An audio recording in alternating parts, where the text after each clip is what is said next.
we're trying a new time slot here on Oh Yum. I'm so excited you could join me for making a triple gingerbread bundt cake. That doesn't mean I'm making 3 types of gingerbread. It means I'm using 3 types of ginger in this recipe. I can see myself on the screen. I'm thrilled to be here, and I'm thrilled you could join me right here live on the Oh Yum channel. And I see the thread has started. And you know, if you're joining me from the States, then you're gearing up to a busy Thanksgiving holiday coming up this week. If you live in Canada, well, you've already had Thanksgiving. We had it a good month and a bit ago.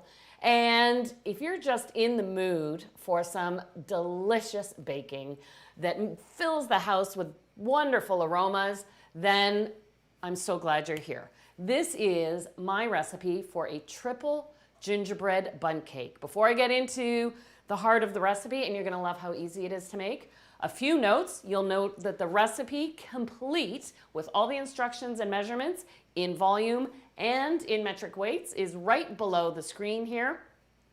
I love handling your questions, and of course I have to put my round of hellos out to everyone who I know is joining me. My mom and dad and Michino, hello. Suzanne in St. Catharines, I saw you yesterday and you said you might join. We've got Kathy watching and Bonnie down the street. I know it's a different time slot, but hopefully you're joining me. Bonnie probably knows she's going to get some cake tomorrow once it's left over. I see we've got greetings from Ireland, Nigeria, hello, and from Calgary. Okay, let me get into the recipe and then we can take questions later on. It's really, really fun to be here at what is an evening time slot here. What I love about this triple gingerbread bundt cake is you can whisk it by hand. So you don't need to pull out the mixer. You can if you wish, but you're just making yourself a few more dishes if you want. The method for making this bundt cake is simple. It's called the quick cake method. So as simple as making banana bread, you combine your wet ingredients in one bowl, you combine your dry ingredients in another, and you put the 2 together. So talking about the ingredients I think is important because what gives this cake its moisture and flavor and delicious tender texture are those key ingredients. I do start out with 150 grams, so 1.5 cups of dark brown sugar. And I am using Demerara sugar. So this is the difference between a Demerara sugar and a conventional dark brown sugar is Demerara, when sugar is refined, it's halted in the refining process, where some of our commercial brown sugar is fully refined and then has its molasses added back to it. So that's a key ingredient to talk about. I have my 3/4 cup, 175 ml of fancy molasses. A North American gingerbread has molasses. That's its cornerstone. It lends that deep color, a sweetness, and even a hint of bitterness and kind of a minerally taste that gives the gingerbread its complexity. There are 2 types of molasses you can buy on the market. You can buy fancy or you can buy blackstrap. Blackstrap is too strong and too bitter, and it's usually added in small amounts to bread making just to add color and a little bit of character, but it would overwhelm a delicate cake like this. So go for the fancy. Basically, your basic cooking molasses you'll buy in the grocery store. Blackstrap is always labeled. If you are in Europe or another country where molasses is hard to find, you can use honey as a substitute and it will taste delicious. I haven't tested this recipe using maple syrup. I would say that's an option, but I would reach for the honey first. That makes it almost more like a European gingerbread in its style. Now, all my wet ingredients also include 4 eggs, and I'll just add that to my bowl at once. Oh, hello from South Korea. And there we go. Oh, Linda, you caught me. It was 1/2 cup. I said 3/4 cup of molasses. It's 1/2 cup. So the complete recipe and fully edited recipe is below the screen here. You can always count what's in print. Now I'll just whisk this together along with 2 tablespoons of freshly grated ginger. So as I said, this is a triple gingerbread bundt cake because I use 3 types of ginger. So being wet, I put the fresh ginger in with my wet ingredients and then just whisk them together. If you wanted to make this a little more Christmassy, I would say now is a great time to throw in a little bit of orange zest. That, along with the spices and the ginger, I think would be absolutely spectacular. So that is step 1 of this recipe. Now, step 2, oh, I forgot the buttermilk is right in front of me. There we go. The last ingredient, buttermilk. And now, between the sugar and the molasses in this recipe, it is a sweet cake. The buttermilk with its tang really lightens up the flavor, and it helps activate the leavening ingredients in there because I have a combination of baking soda and baking powder in here. If you don't have buttermilk, you could use 50% yogurt and 50% milk, plain full-fat yogurt, or you could take milk, the 1 cup measure of milk, spoon out 1 tablespoon of the milk and replace that with 1 tablespoon of lemon juice. And then you'll get that acidity that you need for the recipe to actually work and balance the flavor. Okay, now I've got all my wet ingredients. So it's time to sift in the flour. And Tammy, good question. Is treacle the same as fancy molasses? I don't believe it is. It's definitely in the same family. Now, Michael, as a chef professor at Niagara College, do you know treacle compared to molasses? I've always thought treacle was molasses. Okay, all right. You know, that's a very good question because treacle is not available. You have to go out and search for it here in Canada, but I know it's readily available in the UK. So Michael is looking it up right now so we can tell you. Molasses boils for far longer, resulting in a darker, thicker liquid. There we with less go. Sugar. Treacle's often lighter and thinner with more sugar. Okay, so the answer is treacle is lighter and thinner and a little sweeter than molasses. So molasses is boiled longer, and that explains, I guess, the bitterness you get, because I don't think of treacle as having a bitterness. But I would say that would be a good one-to-one substitution. It might be a little sweeter, but just as well. I would give that a try. Now, for the dry ingredients, I'm sifting my flour, and then the second type of ginger, a full tablespoon of ground ginger, 2 teaspoons of cinnamon, and where some spice cakes, I like to add lots of different spices. I add the clove and the allspice. I want this particular gingerbread cake to be about the ginger. So we've got the fresh, the dry, and by just adding cinnamon and a little grated nutmeg, if you have it pre-grated, that's fine. I just happen to have a whole nutmeg here to grate. And I will also add my baking powder and baking soda, as well as a little bit of salt. With all that sweetness between the molasses and the brown sugar, you need to balance the sweetness. And you probably are asking yourself, well, why do I call for baking soda and baking powder in this cake recipe? And it's all about the reaction time. Baking soda, when it is liquefied and in the presence of acidity, starts to activate immediately. So as soon as I add this flour to the wet mixture, that baking soda is going to start lifting and rising and giving a frothiness to this batter. Baking powder needs to be liquefied. It has the acidity already worked into it, but it is double acting, meaning it'll start lifting a little bit immediately, but once it heats up, that's when it kicks in. So a cake of this size, you think of a bundt cake, it's a big volume of cake batter. It spends 75 minutes in the oven baking. So at the beginning of the baking process, that's when the baking soda is kicking in and lifting that wet, sticky, heavy batter. Then it runs out of energy. So by that time, the batter is warmed up, and that's when the baking powder kicks in and continues lifting your cake so that you don't end up with a dense, heavy cake.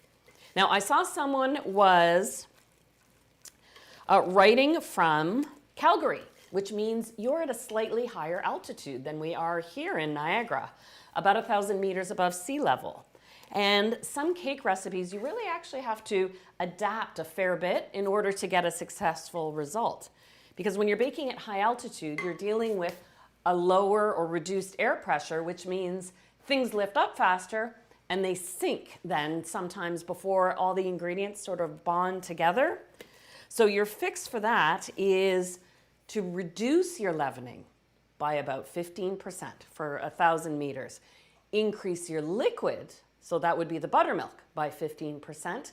And at the beginning, for a recipe like this, you don't want to increase your temperature for the full 75 minutes, but I would start this recipe at a slightly higher temperature for the first 15 to 20 minutes to get everything lifting and setting and bonding together.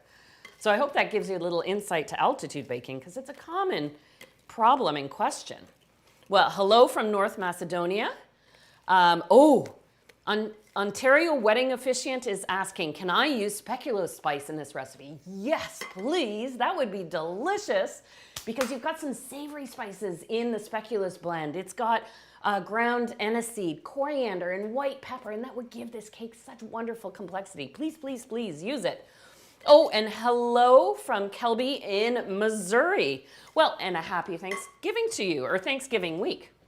Now, the last ingredient before I add the third ginger, Do you want to show it? no, this is just my melted butter. This is the melted butter, because you've probably noticed I haven't added any fat to this recipe yet. I add my butter at the very end, and you may be thinking to yourself, well, why are you doing that?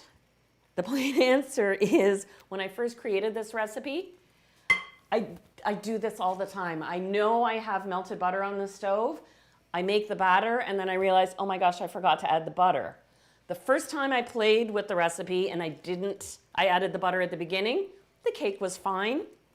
I find adding the butter at the very end somehow makes a fluffier, more tender cake batter. Don't ask me why, I have no idea. But, so don't worry if you make this batter and you leave the butter melting and then you add it at the last minute, that's what actually makes this recipe work. And it really smooths out the batter. And now the last addition, my third type of ginger, candied ginger. Now this time of year, you can find pre-made candied ginger readily available. So I finally chopped it, and it really adds a bit of sparkle to this gingerbread cake because it stays in place. Where the other two types add flavor to the batter itself, this gives you those little pops of hot ginger as you bite into this cake. But the sugar, because it's candied, kind of works into the cake itself. A really nice addition. I've never tried adding raisins or nuts to this particular recipe. Because it is such a fluid batter, I think I'd be concerned that they would drop to the bottom, especially because this cake takes so long to bake. All right. Oh, Judy, I'm glad you liked the butter tip.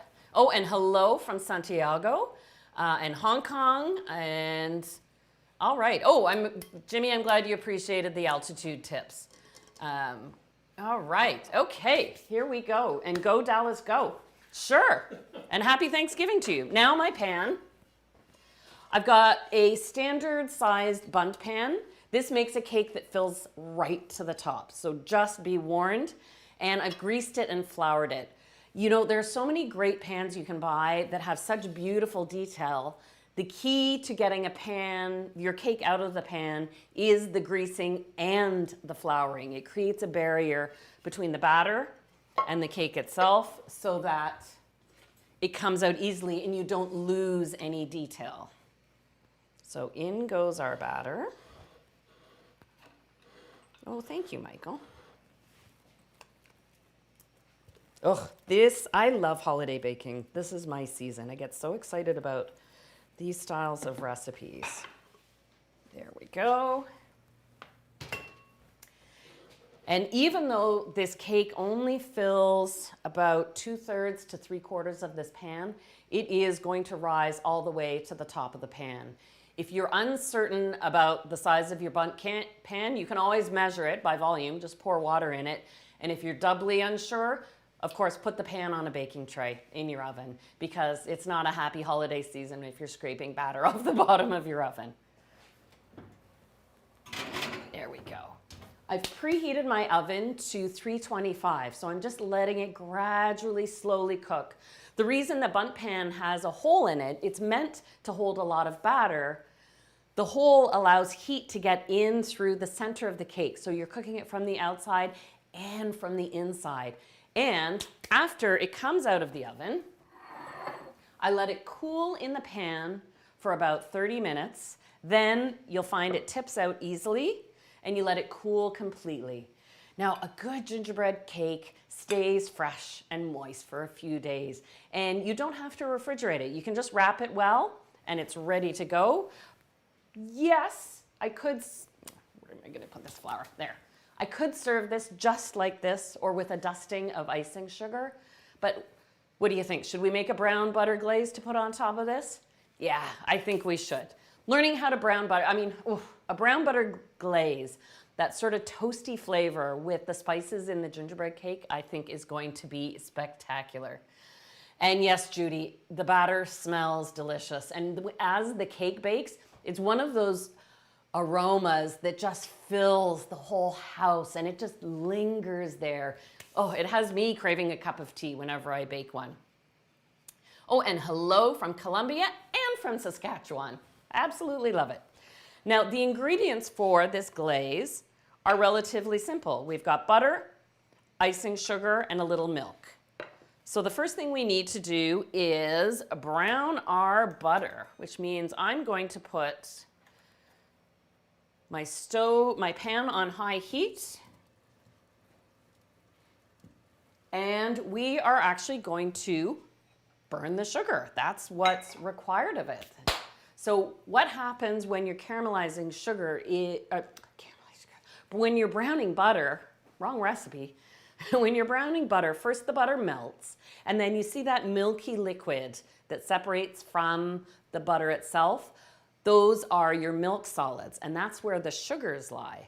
So as the water, the liquid evaporates from them, you're left with the caramelized bits that then brown and toast the butter itself in the pan, giving it sort of a nutty color, a nutty aroma, and a sort of subtle, sweet, nutty taste that is absolutely delectable. It's great on a cake like this. You can whip it into a frosting. We even make brown butter salad dressings. Oh, really, really good. And yet you serve it warm over winter greens, something a little heartier, with maybe some grated cheddar cheese and ham. And can you tell it's 6 o'clock here in Ontario and it's dinner time? So while the butter bubbles away, so you'll see it froths at first and then the froth will subside. This whole process really just takes about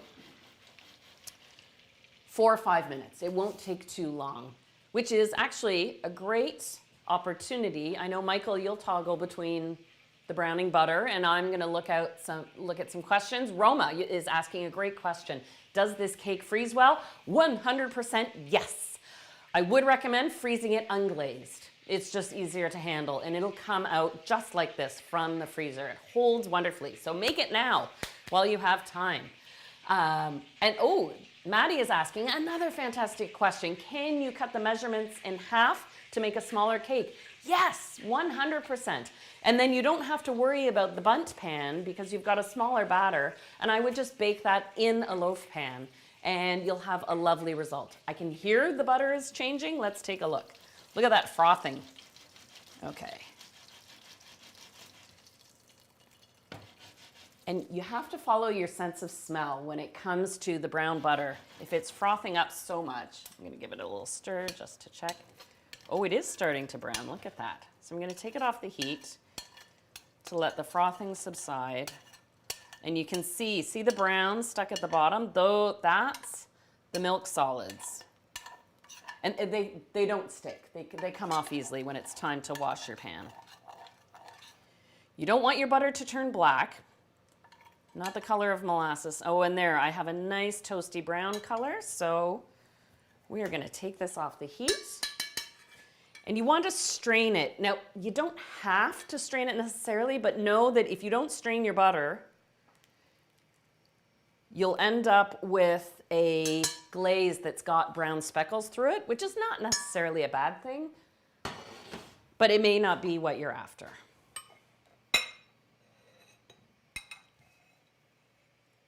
There we go. And I did put it where I use a lot of glass bowls when I'm doing recipes with you so you can see all my ingredients. I specifically went for a porcelain bowl. That way I know it wouldn't crack. Because even tempered glass bowls can crack sometimes with that hot butter. And I'm just letting the bowl absorb some of the heat. Then I'll transfer it to another bowl just to cool it down a little faster. Ultimately, you want to give this about 5 minutes to cool. So I'm going to cheat a little bit by putting it into cooler bowls to cool it down a bit faster. But you've been asking some great questions. So I love, I love the comments you're making. Jimmy, the smell of baking. You're making Biscoff and the house smells great. Isn't it amazing? Hello to Prince Edward Island.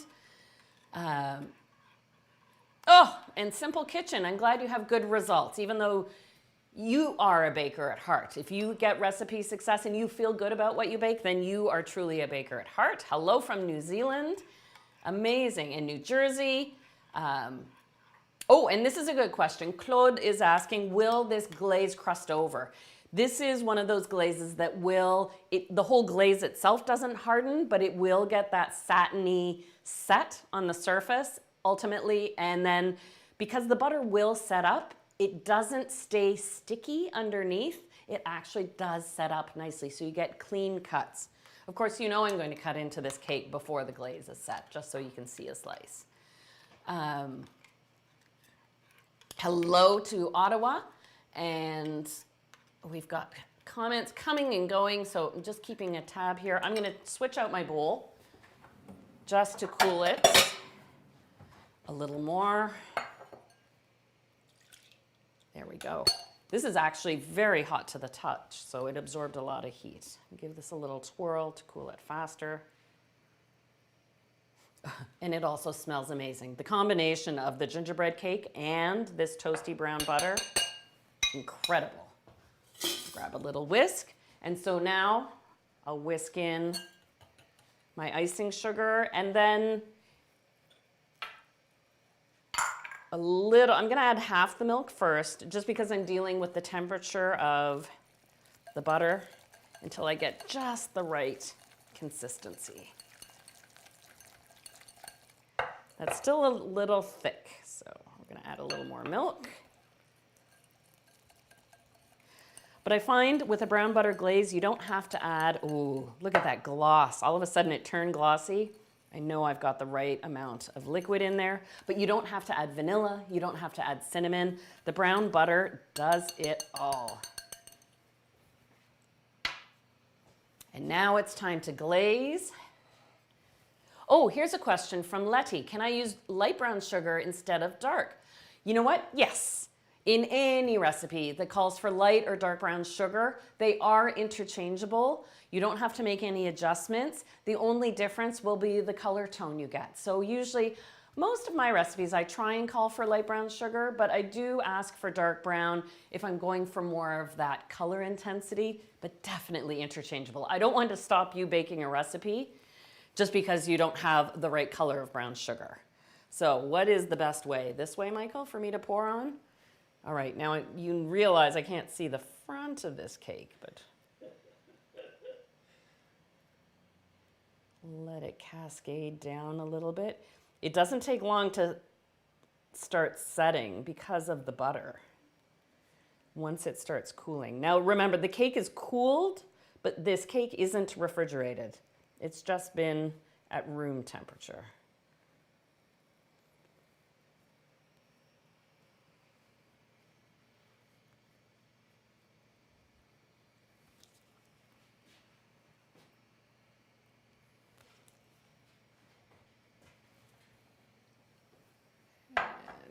it a little shake and a tap before it sets.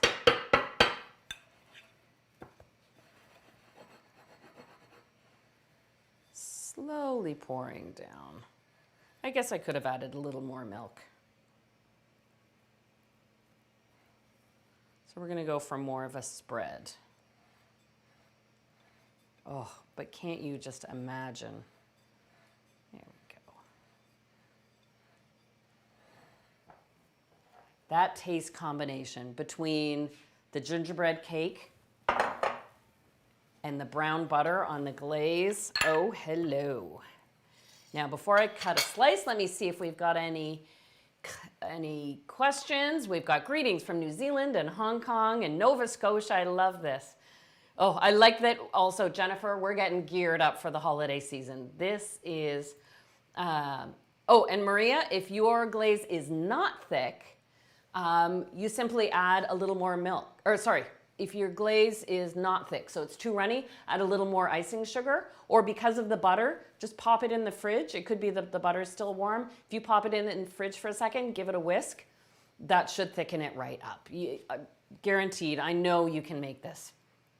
And River, yes, it's correct. It's very simple, similar to a maple glaze, but the taste is altogether different. Can you smell the brown butter, Michael? Absolutely. Yeah. Oh, it's so good. And hello from Germany.